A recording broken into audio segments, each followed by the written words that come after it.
What is up, Bridge West? Mr. Okamoto here with your daily YouTube special. I know it's been about a month. Really sorry about that. I had a couple things come up and I really honestly got burnt out of making YouTube videos every day. However, I am going to finish strong and be posting a few YouTube videos this week and next week for your entertainment and pleasure. Now, today, I know you can see I've got a sling, got a haircut, and I've got a mustache. The one I know you're more curious about is the hair. Just kidding. It definitely is the sling. So I took a really bad fall on Sunday early afternoon. I fell really bad skateboarding and I damaged my radial nerve in my elbow and sprained a tendon. So yeah, I'll be in a sling for about 2 weeks. It hurts. I can barely grab a soda can, a pop can. But, you know, that's my life. So, as your social studies teacher, I want to keep it relevant to what's going on right now. And in the past 5 days, unprecedented events have taken place with the protests and the riots that have followed the murder of George Floyd, as well as events such as Amy Cooper video that has circulated and other events that have happened that have coincided with the murder of George Floyd. So this has all taken place on top of coronavirus, which just increases the magnitude and how large it is just on another scale. So if you haven't heard about George Floyd, this man was a normal African-American black male in Minneapolis, Minnesota, right? That's about a few states to the west of us here in Detroit, Michigan, Hamtramck, Michigan. And cops pulled this man over, and ultimately he was unarmed, was not causing any violence, was ultimately murdered by the cops, unfairly, unjustly. It's a terrible thing that happened. Please, viewer discretion is advised. Please ask your parents if you want to watch this video, only if your parents allow you to. So with that, I just want you to know the video is very violent and very detailed with what goes on. So please ask your parents if you are allowed to watch it. And yeah, I do want you to watch it, but you need to get parental permission first. So with that, let's get started. So the whole point of this video is so that you understand the history of African American injustice and systemic racism, right? So what is racism? Racism is a concept, an idea where one person treats another person differently, right? Negatively or positively based on their ethnic background. So I treat a Bengali person better than a Yemeni student because they are Bengali versus Yemeni. All right, just an example. Okay, this is racism, and in America there has been systemic. So in the system, right? When you hear fight the system, the system is corrupted. All these things, the systems of how things work. So a system is like this. A system at school is how do you pass school? That is a system. You have to do your homework, listen to the teacher, do well on tests, study. That is a system of school, right? The system of society is how we live. The police, the law, right? How everything is identified, enforced, how the law is enforced, and the police officers, etc. The system has failed. Societal system, how the United States has continually failed and suppressed, right? So suppressed, pushed down African American opportunities for advancement in society. So, and to know this, we need to look at the history backwards. We need to go all the way back right, to where everything started, right? Before this country even started, okay? This is happening way before this country started, all of this that's happening. So there are oh, sorry, my hand is it hurts. There are 6 major points I want to hit. And remember, this isn't everything. This is just what I highlighted as significant, and I may have missed something. This is just stuff I've been thinking through. So if anybody, teachers, sees this and wants to add something on the comments or anything, please let me know. So number 1, where did this all begin? The transatlantic slave trade. We learned this in world history, American history. So this is where white Europeans settled, right? They settled, white from Europe, settled to the Americas, and then they also went to Africa and bought like literally with money, cash money, paid people money and bought a person as property and used them as slaves in America and Europe. Okay, so there were slaves in America and Europe for hundreds and hundreds of years, probably even thousands of years. I mean, I don't know, for a long time. And in America, they were used mostly on plantations, and other people used them to do their labor, their hard work. And this is where African Americans, the word African literally means that their heritage, if you meet an African American person in the United States, they most likely came from Africa. Their heritage, if you trace it all the way back, 6, 7, 8, 9, 10 generations, however long, many generations it is, all the way back to the west coast of Africa. Okay? So they're not even native to here, right? They were forced here involuntarily, against their will. They did not want to come here. They had lives. They had families back there, and they got taken here. Okay? Second, so once the United States became a country, in 1787, the Constitution was ratified. You will learn this in 8th grade, all right, about the U.S. Constitution. There was this thing called the 3/5 compromise. 3 over 5, 3/5, so not less than 1, where slaves were considered 3/5 of a person for voting purposes and legislation purposes. They weren't even considered a full human being. They were literally treated as less than a full human. And this is the beginning of legislation, which by legislation, I mean the law. This is law, written down law, where they are considered less than human, less than a regular person, right? God did not intend for people to be treated as a human to treat another human less than human. Okay? And then that brings us, right, that was happening, and then the Civil War in the 1860s. So in 1860s, the Civil War of the United States, the North versus the South, and there were lots of sentiments of the Civil War was because of slavery. That is a significant issue that was fought for in the Civil War. Abraham Lincoln famously freed the slaves, put this in the Constitution. But also there were 2 other constitutions besides eliminating slavery. There was the equal protection of the law and citizenship. All African Americans got equal protection of the law and citizenship. And the 15th Amendment was equal voting rights. Everyone had the right to vote. However, people found a way around them. And African Americans didn't get equal protection of the law. And they didn't get equal voting rights. White Americans still marginalized them and still stopped many from being equal under the law and have equal voting rights. So this is what's called the Jim Crow law. So during this time, from the 1860s, 65 to the 1960s, there were what was called separate but equal.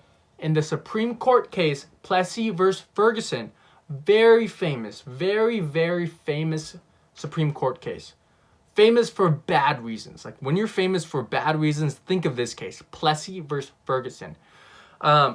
This is where the court, judges, smart people, supposedly smart, said you can have separate but equal. So you can have a school for white people, for white children, and a school for black children. As long as they're equal, they're fine. But do you think they actually were equal, where all white students are going to get the similar education as all black students, especially if the white students' families make more money and the black students' families make less money? Not at all. It was terrible. All right. This is also where African Americans and whites had unequal access to basic amenities. African Americans did not have the same access to education, social services, jobs, community facilities. They didn't have as good of parks. They didn't have as good of restrooms. They didn't have as good of, you name it, they did not have any of that. And they were marginalized. Okay, that is, so Civil Wars 3, Jim Crow laws 4, right? They were actual laws that were in place in the United States. Okay, then for about 100 years, 100 years, these laws were in place. Imagine 100 years of Jim Crow laws. Then the 1950s and 60s civil rights movement came out. So that's number 5. Number 5. Okay, civil rights of 1950s and 60s. Martin Luther King Jr., Rosa Parks, Malcolm X. Many civil rights movements, right? We looked at Martin Luther King Jr. in January on his birthday and the holiday. We talked about him and his nonviolent protests. And this ultimately led to the passing of 3 civil rights bills that protect even more, that filled the holes of the amendments that happened. So they got more voting rights, right? They got more protection of the law, and they had to desegregate, meaning schools couldn't be separate anymore. There's no way that schools could be separate. They had to integrate, mix blacks and whites together, because separate was not equal. Segregation was not okay. And this was violent. This was wild in that time. The videos are crazy. I showed you videos. The Little Rock 9. Remember the integration of the 9 African American students into the Little Rock High School, where there were white people shouting, saying, "No way." Okay? And there it was wild times. Nonviolent protests, right? The sit-ins where African Americans would go into all white bar and sit there until white people would beat them up, throw food in their faces, just because they were sitting there, because they weren't supposedly in the right place, because they were not white in a white bar. They were black in a white bar. It really struck a chord in America that caused a change. It really did change a lot in America. But it didn't change enough. So even though the law is different and the law says African Americans are equal, there is still systemic racism out there. It is blindly practiced because people are not aware of their own situation, of their own, we call them prejudice and bias, their own prejudices and their own bias. We've talked about bias. You know what bias is. If you don't know what bias is, I'm really going to be worried that I'm a terrible teacher. Okay? Bias is your own opinion that you don't even know about. So bias because of your religion, bias because of where you come from, right? I have a bias because I'm a surfer from California, okay? Because I'm an American, I have a bias. You're biased because you're whatever. But it's important to try to remove that and see it clearly, okay? Sorry, my sling is getting hurt and annoying. Okay, so African Americans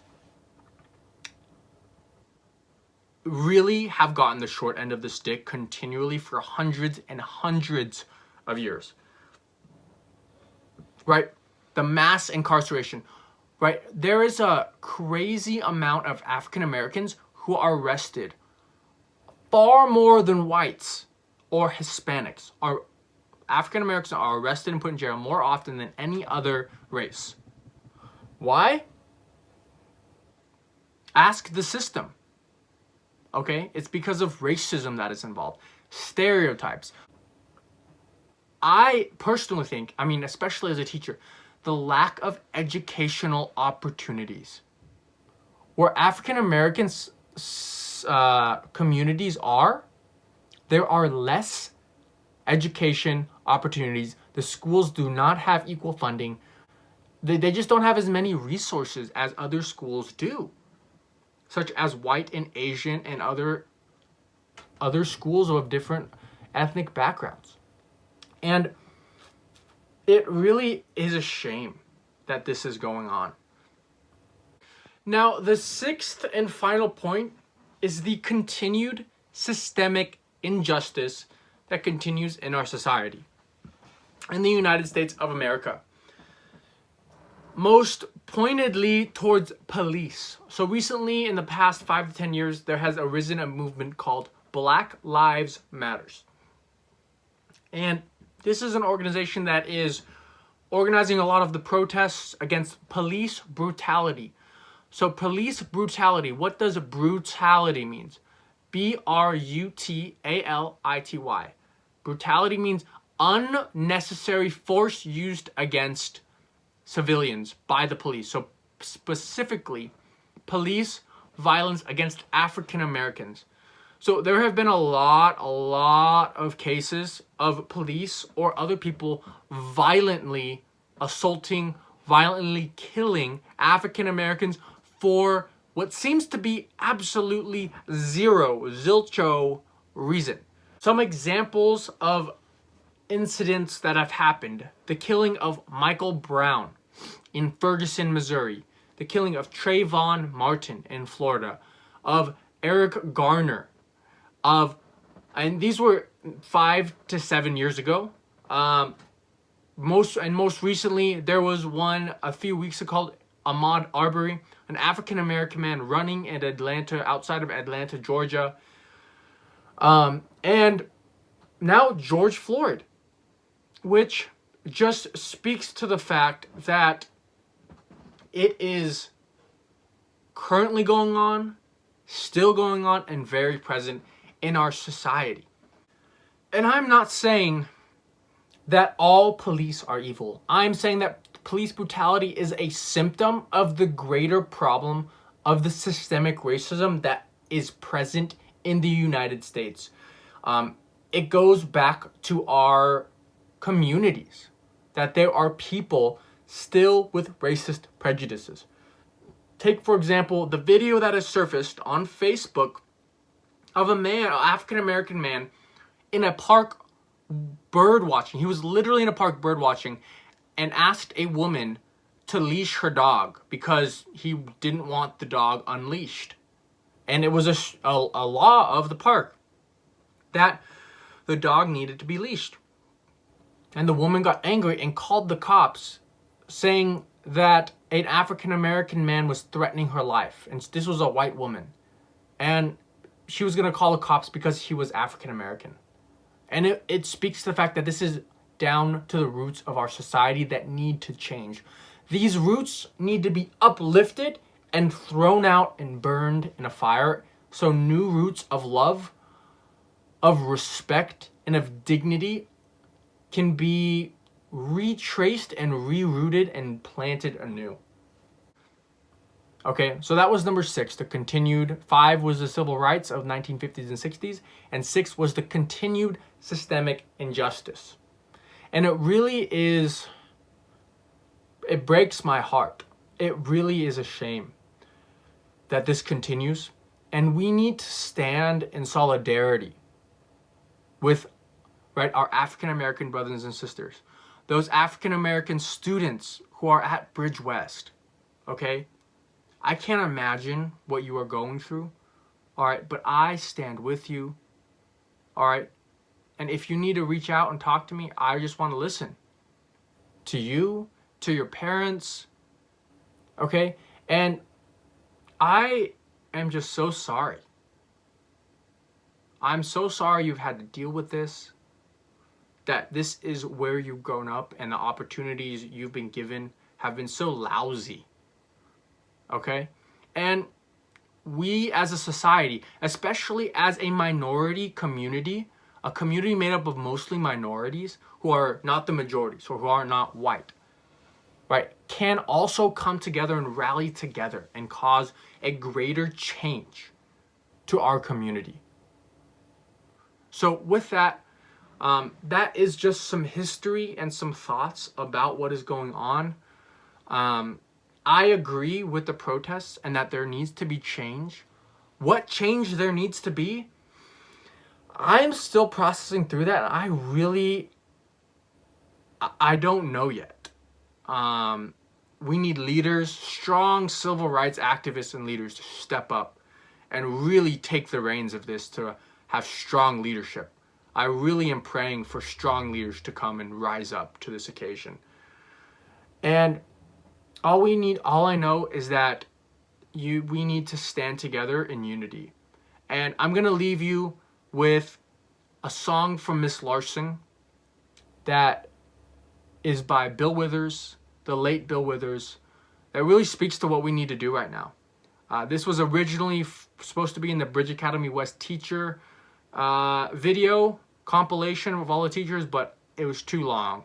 So I'm going to leave you with a clip of Miss Doreen Larson, your math teacher, singing Lean on Me by Bill Withers. All right, take it away, Miss Larson. All right. Words of encouragement. Bill Withers, who passed away not this past week, but the week before, not from coronavirus, just of old age, wrote a phenomenal song. And I'm only going to sing one little part of it, and hopefully you'll join in when I sing this. In this time of need, when we are alone and we feel that we're isolated from everybody, it's real important that we turn to each other. So, Bill Withers, I thank you for these lyrics. Lean on me when you're not strong, and I'll be your friend. I'll help you carry on, for it won't be long till I'm gonna need somebody to lean on. Peace, guys.